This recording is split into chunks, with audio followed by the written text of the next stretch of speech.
ഹജ്ജിന്റെ കർമ്മം ആരംഭിക്കുന്നത്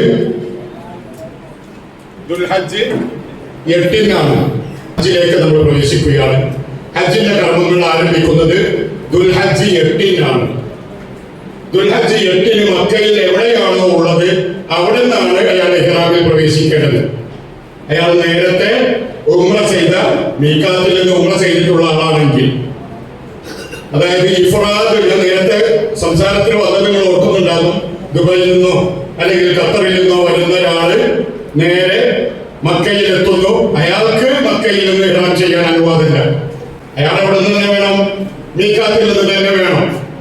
എന്നാൽ ഉംറയും ഹജ്ജും ഒരുമിച്ച് ചെയ്യാനുള്ള നിയ്യത്തിൽ അയാൾ മക്കയിലെത്തി ഉംറ ചെയ്ത് തഹല്ലുലായ ഒരാളെ സംബന്ധിച്ചിടത്തോളം അയാൾ മക്കയിൽ എവിടെയാണോ ഉള്ളത് അവിടെ നിന്നാണ് ഇഹ്റാമിൽ പ്രവേശിക്കേണ്ടത്. അപ്പോൾ ദുൽഹജ്ജ് 8-ന് നേരത്തെ തന്നെയാണ് കുളിക്കുക. ഇഹ്റാമിന്റെ വസ്ത്രം ധരിക്കാം. ഇഹ്റാമിന്റെ മുമ്പ് ശരീരത്തിൽ മാത്രം പുരുഷന്മാർ സുഗന്ധം ഉപയോഗിക്കുക. എന്നിട്ട് ഇഹ്റാമിന്റെ വസ്ത്രം ധരിക്കുക. വസ്ത്രം ധരിച്ച് നമ്മൾ ശരീരം മുഴുവൻ മറയുന്ന വിധത്തിൽ, അല്ലാതെ ഇർത്തിബാഅല്ല, ഈ രൂപത്തിലെ ശരീരം മുഴുവൻ മറയുന്ന രൂപത്തിൽ വസ്ത്രം ധരിക്കുക. ഇഹ്റാമിൽ പ്രവേശിക്കേണ്ടത് നബി സല്ലല്ലാഹു അലൈഹി വസല്ലമ മദീനത്ത് നിന്ന് വരുമ്പോൾ നബി അവിടെ തന്നെ നബി ഒരു വാഹനത്തിലാണ് വന്നത്. അത് കാറൊന്നല്ല, അന്നത് കസ്വാബ് എന്ന പേര് വിളിക്കുന്ന ഒരു ഒട്ടകമായിരുന്നു. കസ്വാബ് എന്നാണ് നമ്മളെ നാട്ടിലൊക്കെ ഉണ്ട്. ചെറിയ ആട്ടുകുട്ടിയൊക്കെ ആണെങ്കിൽ കുട്ടികൾക്ക് നമ്മളതിന്റെ ഓരോ പേരുകളൊക്കെ ഇടും. അങ്ങനെ ആ പേരുകളൊക്കെ എന്നതുപോലെ അവിടെ അറബികളും അവരുടെ വളർത്തുമൃഗങ്ങൾക്ക് പേര് നൽകാറുണ്ടായിരുന്നു. കസ്വാബ് എന്ന് പറയുന്ന ഒട്ടകമായിരുന്നു നബിയുടെ കൂടെ ഉള്ളത്. ആ ഒട്ടകത്തിന്റെ മീതെ കയറി ഇരുന്നതിന്റെ ശേഷമാണ് നബി ഇഹ്റാമിൽ പ്രവേശിച്ചത്. അപ്പൊ ദുൽഹജ്ജ് 8-ന്റെ അന്ന് ആ ദിവസത്തിന് എന്താണ് പേര്? യൗമു തർവിയ എന്നാണ്. യൗമു തർവിയ. ആ ദിവസം ഹജ്ജിന് ആവശ്യമുള്ള വെള്ളമൊക്കെ നേരത്തെ ശേഖരിച്ചു വെക്കുന്ന ദിവസം എന്നാണ് യൗമു തർവിയ. അപ്പൊ നമ്മളെല്ലാ ഒരുക്കങ്ങളും ചെയ്തു. ഇഹ്റാമിന് കുളിച്ചു. ഇഹ്റാമിന്റെ ശരീരത്തിൽ മാത്രം സുഗന്ധം പൂശി ഇഹ്റാമിന്റെ വസ്ത്രം ധരിച്ചു.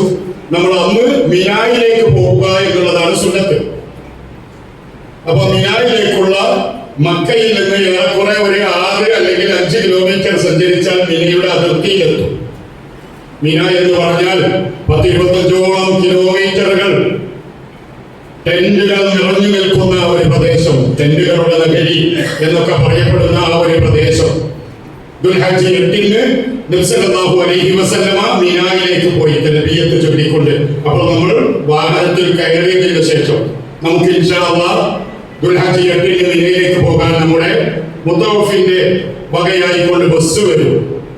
അപ്പൊ ഇഹ്റാം ചെയ്ത് നമ്മൾ ബസ്സിൽ കയറുക. ബസ്സിൽ കയറി ഇരുന്നതിന് ശേഷം ലബ്ബൈക അല്ലാഹുമ്മ ഹജ്ജതൻ അല്ലെങ്കിൽ അല്ലാഹുമ്മ ലബ്ബൈക ഹജ്ജൻ, അല്ലാഹുമ്മ ലബ്ബൈക ഹജ്ജൻ. നേരത്തെ ഉംറത്തൻ എന്ന് പറഞ്ഞതിന് പകരം ഹജ്ജൻ എന്നാക്കുക. ലബ്ബൈക അല്ലാഹുമ്മ ഹജ്ജൻ അല്ലെങ്കിൽ അല്ലാഹുമ്മ ലബ്ബൈക ഹജ്ജൻ എന്ന് പറയുന്നതോടുകൂടി നമ്മൾ ഇഹ്റാമിലായി. ഒരു സ്ത്രീ മെൻസസ് സമയമാണെങ്കിൽ പോലും ലബ്ബൈക അല്ലാഹുമ്മ ഹജ്ജൻ എന്ന് പറയണം. എന്നിട്ട് നേരെ തൽബിയത്ത് ചൊല്ലി മിനായിലേക്ക് പോകുക. മിന എന്ന് പറയുന്നത് വിശാലമായ സ്ഥലമാണ്. അവിടെ കൂടുന്ന ആളുകളെല്ലാം തന്നെ നബിയുടെ ചര്യ അനുസരിച്ചുകൊണ്ട് അവിടെ ചെയ്യാനുള്ളത് ളുഹ്ർ, അസ്ർ, മഗ്രിബ്, ഇശ, അടുത്ത സുബഹി, ഈ 5 നമസ്കാരങ്ങൾ നബി മിനായിൽ വെച്ചാണ് നിർവഹിച്ചത്. പക്ഷെ ഒരു പ്രത്യേകതയുള്ളത്, 4 റക്അത്തുള്ള നമസ്കാരം മിനായിൽ 2 റക്അത്ത് നിസ്കരിക്കാൻ പാടുള്ളൂ. അപ്പൊ ളുഹ്റിന്റെ സമയത്ത് ബാങ്ക് കൊടുത്ത് ഇഖാമത്ത് കൊടുത്ത് 2 റക്അത്ത് ളുഹ്ർ നിസ്കരിക്കാം. എന്താണ്? അങ്ങനെയാണ് നബിയുടെ ഹജ്ജ്.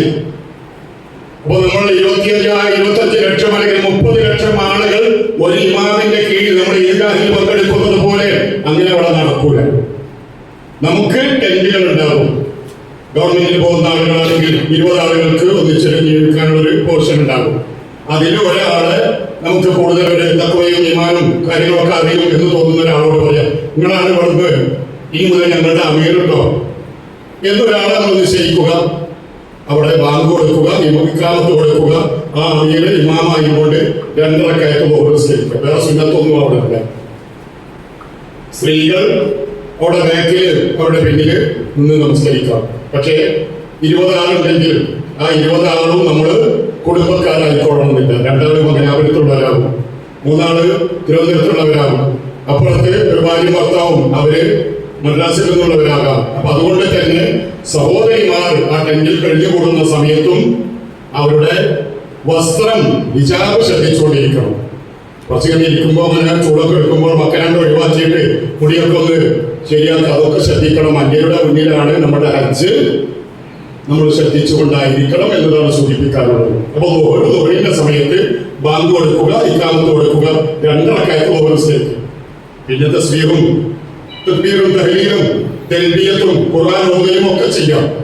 അവിടെ ടെന്റ് എന്ന് പറഞ്ഞാൽ അങ്ങ് വിശാലമായ സൗകര്യമൊന്നും ഉണ്ടാകാറില്ല, വളരെ കുറഞ്ഞ സൗകര്യങ്ങളാണ് ഉണ്ടാകുക. പ്രൈവറ്റ് ഗ്രൂപ്പുകളിലൊക്കെ പോകുന്നവർക്ക് പരിചയം ഉണ്ടാകും. സാധാരണ നമ്മൾ പറയാറുള്ളത് കവറിൽ കിടക്കുന്നത് പോലെ കിടക്കേണ്ടി വരും. 20 ആൾക്കുള്ളൊരു ഏരിയ ആണെങ്കിൽ നമ്മൾ അല്പം ശരീരമുള്ള ഒരാളാണെങ്കിൽ 18 ആളോടെ മകർന്ന് കിടന്നാൽ തന്നെ ആ 20 ആളുടെ സ്പേസ് പോകും. അപ്പൊ എന്ത് ചെയ്യും? കവറിൽ മയ്യത്ത് വെക്കുക, ചരിച്ചു വെച്ചിട്ടാണ് കവറിലേക്ക് വെക്കുക എന്നതുപോലെ ചെരിഞ്ഞ് കിടന്ന് അവിടെ നിന്ന് എല്ലാറ്റിനും വേണ്ടി എഴുതി ചേരുക, സഹായം മറ്റുള്ളവർക്ക് ചെയ്യാൻ പറ്റുന്നിടത്തോളം ഹിദ്മ ചെയ്യാം. നിങ്ങൾക്ക് ഉറക്കൊന്നും വേണ്ട, ഞങ്ങൾ സുഖം അറിയിക്കോളൂ, ഞാൻ കുറച്ചുകൂടെ ഇരുന്ന് ഖുർആൻ ഓതട്ടെ എന്ന് പറഞ്ഞൊരാൾക്ക് അപ്പുറത്തേക്ക് മാറിക്കൊടുക്കാം. അങ്ങോട്ടും ഇങ്ങോട്ടും വാക്കും വഴക്കും ഇന്ന സ്ഥലത് എന്നോട് ഇന്നിട്ട് വരാൻ പറഞ്ഞു എന്നുള്ളതൊക്കെ നമ്മൾ നിയന്ത്രിക്കണം. വിവാദത്താണ്, അത് ശ്രദ്ധയോടുകൂടി ഉണ്ടാകണം. ഭക്ഷണം അവിടെ തന്നെ ആയിരിക്കും, ഭക്ഷണം കഴിക്കുക, അവിടെ തന്നെ ആയിരിക്കും ഉറങ്ങുക. അപ്പുറത്ത് ടോയ്ലറ്റ് ഉണ്ടാകും, ടോയ്ലറ്റിൽ ചെന്ന് നോക്കുമ്പോൾ 63ാമത്തെ ആളായിരിക്കും ചിലപ്പോൾ നമ്മൾ ക്യൂവിൽ നിൽക്കുന്നത്. എന്താ ചെയ്യാൻ നമുക്ക് മടങ്ങി പോലും കുറച്ച് കഴിഞ്ഞ് നോക്കുമ്പോൾ 86ാമത്തെ. അപ്പൊ പറ്റുന്നതിൽ നമ്മളൊക്കെ എഴുതി ചേരുക. ആരും ഒരു കാര്യവും ഇതുപോലുള്ള കാര്യങ്ങൾ ചെയ്യാതെ പോകാറില്ല. ഒക്കെ അള്ളാഹു അതിനുള്ളൊരു അവസരം നമുക്ക് തരും. അപ്പോൾ ഓരോ തോറിന്റെ സമയത്ത് 2 റക്അത്ത്, അസറിന്റെ സമയത്ത് 2 റക്അത്ത് നമസ്കരിക്കുക. മഗ്‌രിബിന്റെ സമയത്ത് ബാങ്ക് കൊടുക്കുക, ഇഖാമത്ത് കൊടുക്കുക, 3 റക്അത്ത് മഗ്‌രിബ്, ഇശാ 2 റക്അത്ത്. ഇതാണ് അവിടുത്തെ ഫർള് നമസ്കാരങ്ങൾ. അവിടെ വിശാലമായ വലിയ ഒരു പള്ളിയുണ്ട്. മസ്ജിദുൽ ഖൈഫ് എന്നാണ് പള്ളിയുടെ പേര്. മസ്ജിദുൽ ഖൈഫ് പുരാതനമായ പള്ളിയാണ്.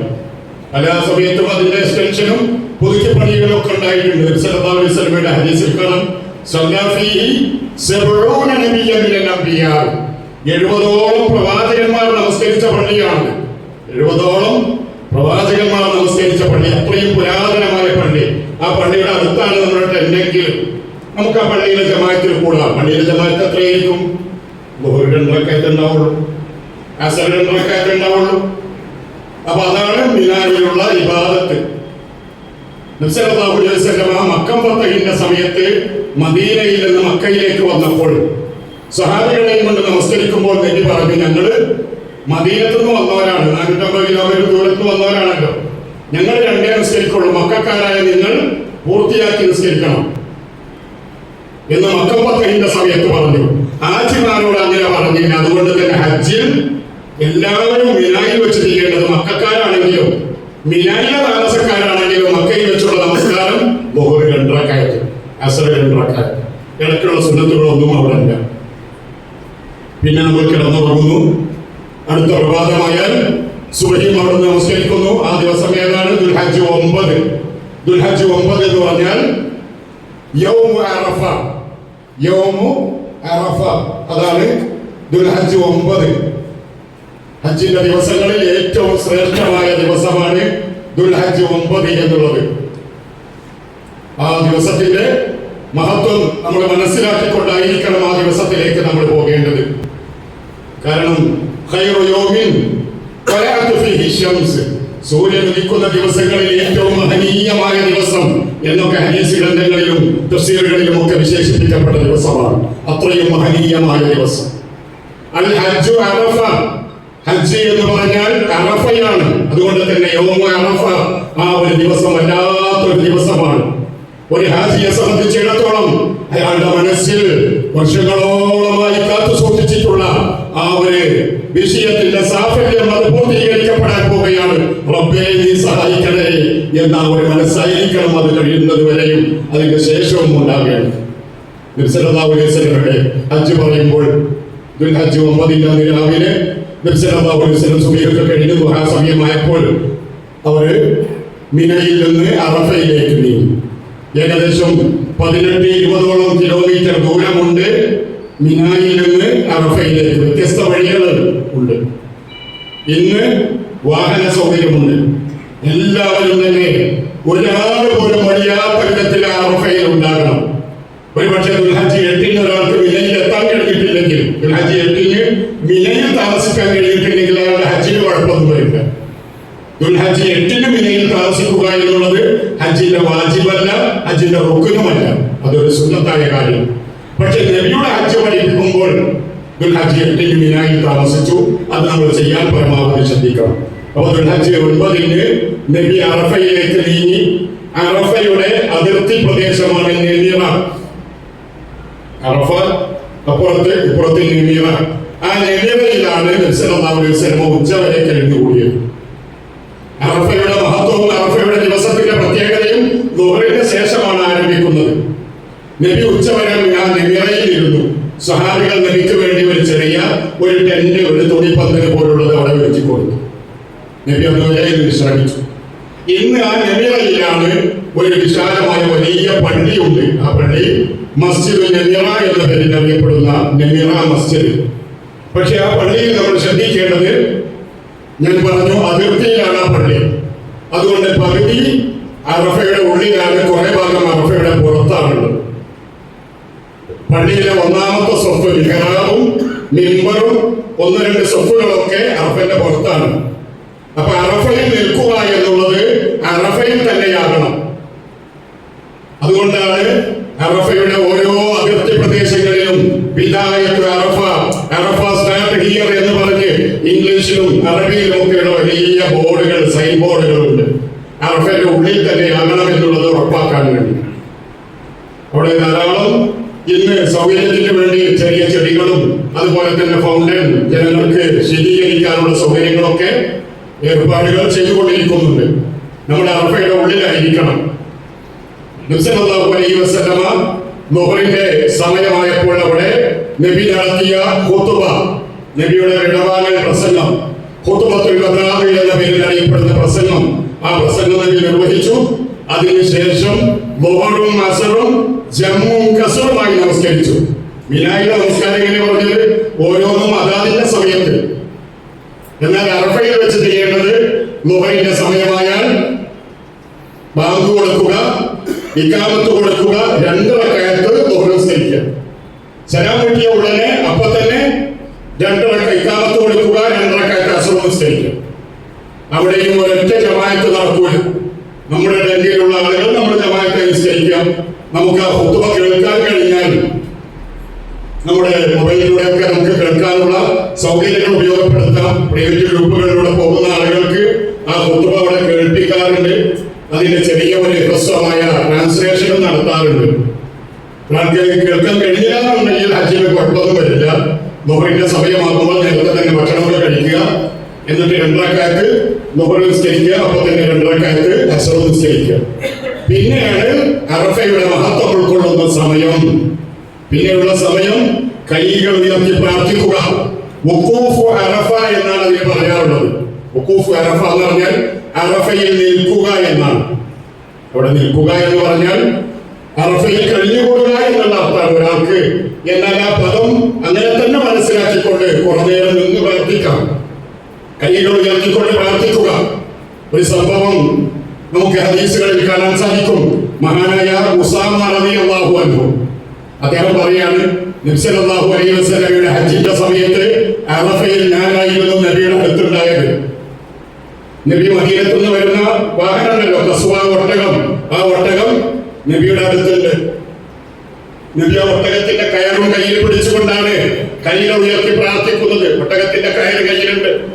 ഇന്നത്തെ പോലെ 25 ലക്ഷം അല്ലെങ്കിൽ 30 ലക്ഷം ആളുകൾ സർക്കാർ കണക്കിലൂടെയും അതുപോലെ കുറേ ലക്ഷങ്ങൾ അല്ലാത്ത രൂപത്തിലൂടെയും ഹജ്ജ് ചെയ്യുന്ന കാലമല്ല. 1,20,000 അല്ലെങ്കിൽ 1,10,000 എന്നൊക്കെയുള്ള കണക്കുകളുണ്ട്. ഏതായിരുന്നാലും അതേ വിശാലമായ സ്ഥലം തന്നെയാണ് ഇന്നും ഉള്ളത്. അതുകൊണ്ട് തന്നെ നബിയുടെ കൂടെ ഒട്ടകം അടുത്തുണ്ട്. നബി കൈകൾ ഉയർത്തിക്കൊണ്ട് പ്രാർത്ഥിക്കുകയാണ്. ആ പ്രാർത്ഥന നമുക്കറിയാം. നമ്മുടെ ചുണ്ടുകൾ വിറച്ചുകൊണ്ടിരിക്കും, കണ്ണുകൾ കഴിഞ്ഞുകൊണ്ട് കണ്ണീരുറ്റിക്കൊണ്ടിരിക്കും, കൽബ് പഠിച്ചുകൊണ്ടിരിക്കും. ആ സമയത്ത് നബിയുടെ കയ്യിൽ നിന്ന് ഒട്ടകത്തിന്റെ കയറ് താഴേക്ക് വീണു. ഉസാമ റളിയല്ലാഹു അൻഹു പറയുന്നു, നബിയെ ഒട്ടകത്തിന്റെ കയറെടുക്കാൻ വേണ്ടി കുനിഞ്ഞു. പക്ഷെ അപ്പോൾ നബിയുടെ മറ്റേ കൈ അല്ലാഹുവിലേക്ക് ഉയർത്തിക്കൊണ്ട് തന്നെയായിരുന്നു. ഒട്ടകത്തിന്റെ കയറെടുക്കാൻ വേണ്ടി കുനിഞ്ഞപ്പോഴും മറ്റേ കൈ അല്ലാഹുവിലേക്ക് ഉയർത്തിക്കൊണ്ട് തന്നെയായിരുന്നു. അതുകൊണ്ട് സഹോദരങ്ങളെ, ഈ ഒരു അവസരം അല്ലാഹു അത് ചെയ്യാൻ ഉദ്ദേശിച്ച എല്ലാവർക്കും കിട്ടുമാറാകട്ടെ. ഒരിക്കലും തന്നെ അത് നഷ്ടപ്പെടുത്താൻ പാടില്ല. നമ്മൾ ദുആ ചെയ്തുകൊണ്ടിരിക്കുക. എന്താ പ്രാർത്ഥിക്കേണ്ടത്? എന്താണ് ഓരോരുത്തരുടെയും ആവശ്യം? അത് പ്രാർത്ഥിക്കുക. പ്രാർത്ഥിക്കുന്നവരുടെ പ്രാർത്ഥന റബ്ബ് സ്വീകരിക്കണമെങ്കിൽ നേരത്തെ പറഞ്ഞ തൗഹീദ് ഉണ്ടാകണം. അതുകൊണ്ട് റബ്ബേ, ഞാൻ മുവഹിദാണ്, ലാ ഇലാഹ ഇല്ലല്ലാഹു വഹ്ദഹു ലാ ശരീക ലഹു ലഹുൽ മുൽക്കു വലഹുൽ ഹംദു വഹുവ അലാ കുല്ലി ഷൈഇൻ ഖദീർ. അത് ഇടയ്ക്കിടയ്ക്ക് പറയാം. നബി പഠിപ്പിച്ചതാണ്. നിങ്ങൾ അറഫയിൽ വെച്ച് പ്രാർത്ഥിക്കുമ്പോൾ ഇത് ഇടയ്ക്കിടയ്ക്ക് പറയുക. ഞാൻ മുവഹിദാണ് റബ്ബേ, റബ്ബല്ലാതെ മറ്റാരും എന്റെ മനസ്സിലില്ല, റബ്ബിനോടല്ലാതെ എനിക്ക് ചോദിക്കാനില്ല, അല്ലാഹുവിന്റെ മുന്നിലല്ലാതെ എന്റെ സങ്കടങ്ങൾ ബോധിപ്പിക്കാനില്ല. കരഞ്ഞുകൊണ്ട് നമ്മുടെ പാപങ്ങൾ പൊറുക്കാൻ നമ്മൾ പ്രാർത്ഥിച്ചുകൊണ്ടിരിക്കുക. ഒരു രംഗം ഭാര്യയും ഭർത്താവും അടുത്തടുത്തുണ്ടെങ്കിൽ ഒരു പക്ഷേ കുറച്ച് അങ്ങോട്ടും ഇങ്ങോട്ടും മാറി നിന്ന് പറഞ്ഞോട്ടെ. ഭാര്യയോട് പോലും പറയാത്ത പല തെറ്റുകൾ വന്നിട്ടുണ്ടാകാം. അതെടുത്ത് പറഞ്ഞുകൊണ്ട് റബ്ബേ എന്നെങ്കിൽ അതെടുത്ത് പറഞ്ഞുകൊണ്ട് പഠിച്ചവനെ നാളെ മഹശറിലെത്തുമ്പോൾ, അതല്ലെങ്കിൽ ഹിസാബിന്റെ നേരത്തെ എന്നെ നീ പ്രയാസപ്പെടുത്തരുത് റബ്ബേ എന്നുള്ളത് കരഞ്ഞുകൊണ്ട് പ്രാർത്ഥിക്കുക. നമ്മുടെ പ്രാർത്ഥിക്കാൻ വസിയത്ത് ചെയ്ത പലരും ഉണ്ടാകാം. അവർക്ക് വേണ്ടി പ്രാർത്ഥിക്കുക. നമ്മുടെ നാടിന്റെ സുരക്ഷിതത്വത്തിന് വേണ്ടി പ്രാർത്ഥിക്കുക. നാടിന്റെ സൽഭരണത്തിന് വേണ്ടി പ്രാർത്ഥിക്കുക. ദഅവത്ത് സജീവമായി നടത്താനുള്ള കാര്യങ്ങൾക്ക് വേണ്ടി പ്രാർത്ഥിക്കുക. അങ്ങനെ മുസ്ലിം ഉമ്മത്തിന്റെ സർവ്വതോമുഖമായ വിഷയങ്ങളും നമ്മുടെ മനസ്സിലുണ്ടാകണം. ആ നിലക്ക് കുറെ നേരം പ്രാർത്ഥിക്ക്. കുറച്ചു വേണമെങ്കിൽ ഇരുന്നുകൊണ്ട് പ്രാർത്ഥിക്കാം. അല്പ പ്രയാസം തോന്നുമെങ്കിൽ കിടന്നുകൊണ്ട് പ്രാർത്ഥിക്കാം. അവിടെയും ഒരു ഉസ്താദ് പ്രാർത്ഥിക്കുകയും മറ്റുള്ളവർ ആമീൻ പറയുകയും ചെയ്യുന്ന സമ്പ്രദായമില്ല. എന്റെ ആവശ്യം എനിക്ക് അറിയുകയുള്ളൂ, അത് ഉസ്താദിന് അറിയില്ല. അതുകൊണ്ട് തന്നെ ഓരോരുത്തരും അപ്പുറത്തൊരു പക്ഷേ മൈക്ക് ഉപയോഗിച്ചുകൊണ്ട് ഉസ്താദ് ദുആ ചെയ്യുകയും മറ്റുള്ളവർ കൂട്ടത്തോട് ആമീൻ പറയുകയും ചെയ്യുന്നുണ്ടാകാം. പക്ഷേ നബി സല്ലല്ലാഹു അലൈഹി വസല്ലം അങ്ങനെ ചെയ്തതിന്റെ മാതൃകയില്ല. അതുകൊണ്ട് ഓരോരുത്തരും പ്രാർത്ഥിക്കുക. ഓരോരുത്തരും മനസ്സിൽ തട്ടിക്കൊണ്ട് പ്രാർത്ഥിക്കുക. ആ ഒരു രംഗം നമ്മുടെ മനസ്സിൽ വരേണ്ടത് മുസ്ലിം ഉമ്മത്തിന്റെ ഐക്യം. ഇന്ന ഹാദിഹി ഉമ്മത്തുകും ഉമ്മത്തൻ വാഹിദ വഅന റബ്ബുകും ഫഅബ്ദൂൻ. മനുഷ്യരെ, നിങ്ങൾ ഒന്നാണ്, ഞാനാണ് നിങ്ങളുടെ റബ്ബ്. എന്നെ മാത്രം ആരാധിച്ചുകൊണ്ട് നിങ്ങൾ ഐക്യപ്പെടണം. ആ ഒരു മനസ്സ് നമുക്കുണ്ടാകണം. ആ ഒരു ഐക്യബോധത്തിന് വേണ്ടി ആളുകളെ ക്ഷണിക്കാൻ നമുക്ക് താല്പര്യമുണ്ടാകണം. ആളുകളെ നമുക്ക് ദഅവത്ത് നടത്താൻ കഴിയണം. അതുപോലെ തന്നെ നമ്മുടെ മനസ്സിൽ കടന്നു വരേണ്ട മറ്റൊന്ന്, ആ ഒരു ദിവസം എല്ലാവരും ഒരേ വേഷം ധരിച്ച് ഒരേ ശബ്ദമുയർത്തി ഒരേ കിബിലയിലേക്ക് തിരിഞ്ഞുകൊണ്ടാണ് ദുആ ചെയ്യുന്നത്. നമുക്കെല്ലാം തന്നെ ആ ഒരു ഐക്യബോധവും അതേപോലെ തന്നെ പരലോകബോധം, ആ പരലോക ചിന്ത അത് കടന്നു വരണം. പിന്നെ അതുപോലുള്ള അവസരം ദുനിയാവിൽ നിന്ന് കണ്ടെത്താൻ കഴിഞ്ഞുകൊള്ളണമെന്നില്ല. മഹ്ശറിലായിരിക്കും മനുഷ്യരെല്ലാം തന്നെ ഒരുമിച്ച് കൂടുന്നത്. അതുകൊണ്ട് തന്നെ അന്ന് റബ്ബേ തെറ്റുകാരനായിക്കൊണ്ടാണ് അവിടെ എത്തുന്നത് എങ്കിൽ ഏതൊരു മനുഷ്യനാണ് കുറ്റവും പേറിക്കൊണ്ട് അവിടെ വരുന്നത്, അവന്റെ നരകമായിരിക്കും. റബ്ബ് നമ്മൾക്ക് കാത്തുരക്ഷിക്കാം. പ്രാർത്ഥിക്കുന്നത് കിബിലക്ക് നേരെ തിരിഞ്ഞുകൊണ്ടായിരിക്കും. എവിടെ കിബില? ഇത്തിജാഹുൽ കഅബ, കഅബയുടെ ദിശ കാണിച്ചുകൊണ്ടുള്ള ഏരോ മാർക്കുകൾ ധാരാളമായി കാണാം. അപ്പോഴത്തെ നമുക്ക് ജബലുർ റഹ്മാൻ എന്ന പേരിൽ അറിയുന്ന കുന്ന് കാണാം. ആ കുന്ന് ജബലുർ റഹ്മാൻ എന്ന പേരിൽ ഇന്ന് അറിയപ്പെടുന്നു. പക്ഷേ പഴയ പേര് അതല്ല. പക്ഷെ ആ കുന്നിന്റെ നേരെ തിരിഞ്ഞുകൊണ്ട് എന്നെ പ്രാർത്ഥിക്കേണ്ടത്. ആ കുന്നിന്റെ നേരേക്ക് കയറുന്നതിലൊന്നും അർത്ഥമില്ല. പലരും കയറാൻ ശ്രമിക്കുന്നു, ഉരുണ്ട് വീണ അപകടങ്ങൾ ഉണ്ടാകാറുണ്ട്. അറഫയിൽ വെച്ച് നമ്മൾ ആലോചിക്കേണ്ടത് നബി സല്ലല്ലാഹു അലൈഹി വസല്ലം പറഞ്ഞ ഹദീസ്, അന വഖഫ്തുഹാ ഹുനാ, അന വഖഫ്തുഹാ ഹുനാ, ഞാൻ ഇവിടെ നിൽക്കുന്നു. അറഫ കുല്ലുഹാ മൗഖിഫുൻ, അറഫയിൽ എവിടെ നിന്നാലും ശരിയാണ്. അതുകൊണ്ട് എല്ലാവരും ആ കുന്നിന്റെ നേരെ പോകേണ്ടതില്ല, ആ കുന്നിലേക്ക് തിരിയേണ്ടതില്ല. മുഹറം അസ്ർ നേരത്തെ നമ്മൾ നമസ്കരിച്ചതാണ്. അതുകൊണ്ട് തന്നെ മഗ്‌രിബ് ആകുന്നത് വരെ, അസ്തമിക്കുന്നത് വരെ നമ്മൾ അറഫയിൽ ഉണ്ടാകണം. കൈകൾ ഉയർത്തിയായിരിക്കണം പ്രാർത്ഥിക്കേണ്ടത്. നേരത്തെ പറഞ്ഞ 6 സന്ദർഭങ്ങളിൽ 3ാമത്തെ സന്ദർഭം കൈകൾ ഉയർത്തി പ്രാർത്ഥിച്ചത് അറഫയിലാണ്. അവിടെ നമ്മുടെ പ്രാർത്ഥനകൾ കുറെ ആയി കഴിഞ്ഞാൽ ഞാൻ കുറെ കഴിഞ്ഞ് കുറെ പ്രാർത്ഥിച്ചിട്ടുണ്ട് എന്ന് പറഞ്ഞ് മതിയാക്കുകയില്ല. ഏറ്റവും ഹൈറായ പ്രാർത്ഥന അറഫ ദിവസത്തിലെ അസമയത്തോടടുക്കുന്ന സമയം വൈകുന്നേരമാകുമ്പോഴുള്ള പ്രാർത്ഥനയാണ്. അതുകൊണ്ട് സഹോദരങ്ങളെ മടുക്കരുത്, മടുപ്പ് തോന്നരുത്. അസ്തമിക്കുന്നത് വരേക്കും കഴിയുന്നിടത്തോളം കൈകൾ ഉയർത്തി നമ്മുടെ ഓരോരുത്തരുടെയും കാര്യം, നമ്മുടെ മാതാപിതാക്കൾക്ക് വേണ്ടി, മക്കൾക്ക് വേണ്ടി, ജീവിച്ചിരിക്കുന്നവരും അല്ലാത്തവരുമായ മുഴുവൻ മനുഷ്യർക്കും വേണ്ടിയുള്ള പ്രാർത്ഥന അതായിരിക്കണം നമ്മുടെ ഭാഗത്തിൽ നിന്നുണ്ടാകേണ്ടത്. അസ്തമിക്കുന്നത് വരെ അറഫയിൽ നിൽക്കുക എന്നുള്ളത് ഹജ്ജിന്റെ റുക്കിനാണ്. അസ്തമിക്കുന്നത് വരെ അറഫയിൽ ഉണ്ടാകണം എന്നുള്ളതോ ഹജ്ജിന്റെ വാജിബാണ്. അപ്പൊ അറഫ അസ്തമിക്കുന്നത് വരെ അവിടെ ഉണ്ടാകണം. അതിന്റെ മുമ്പ് പോയാലോ അവിടെ നടത്താൻ അസ്തമിച്ചു കഴിഞ്ഞാൽ പിന്നീട് മഗ്‌രിബായി. പക്ഷേ അറഫയിൽ വെച്ച് മഗ്‌രിബ് നമസ്കാരമില്ല. പലരും അവിടെ നമസ്കരിക്കുന്നത് കാണാം. നമുക്ക് സ്കെച്ച് പോകാം എന്ന് പറഞ്ഞുകൊണ്ട് അവിടെ തിരക്കായിരിക്കും, അവിടെ സൗകര്യം ഉണ്ടാവില്ല. അതൊന്നുമല്ല, സൗകര്യത്തിനാണെങ്കിൽ നമുക്ക് ഒരു കാര്യം മാസത്തിൽ പോയി ഹജ്ജ് ചെയ്താൽ മതി, അവിടെ ഒരു തിരക്കും ഉണ്ടാവില്ല. അപ്പൊ മഗ്‌രിബ് നമസ്കാരം അറഫയിൽ വെച്ച് നമസ്കരിച്ചിട്ടില്ല. അസ്തമിച്ചു കഴിഞ്ഞാൽ പിന്നെ നമ്മൾ പോകേണ്ടത് മുസ്ദലിഫയിലേക്കാണ്. അറഫയിൽ നിന്ന് ഏകദേശം 7 കിലോമീറ്റർ അല്ലെങ്കിൽ 8 കിലോമീറ്റർ ദൂരമാണ് മുസ്ദലിഫ. ആ മുസ്ദലിഫയിലേക്കുള്ള സഞ്ചാരം അത് ദുൽഹജ്ജ് 10-ന്റെ അന്ന് രാവാണല്ലോ, പെരുന്നാളാവ് എന്നൊക്കെ നമ്മൾ പറയുന്ന ആ ഒരു ദിവസമാണത്. അതുകൊണ്ട് തന്നെ തൽബിയത്ത് ചൊല്ലാം, തക്ബീറും ചൊല്ലാം.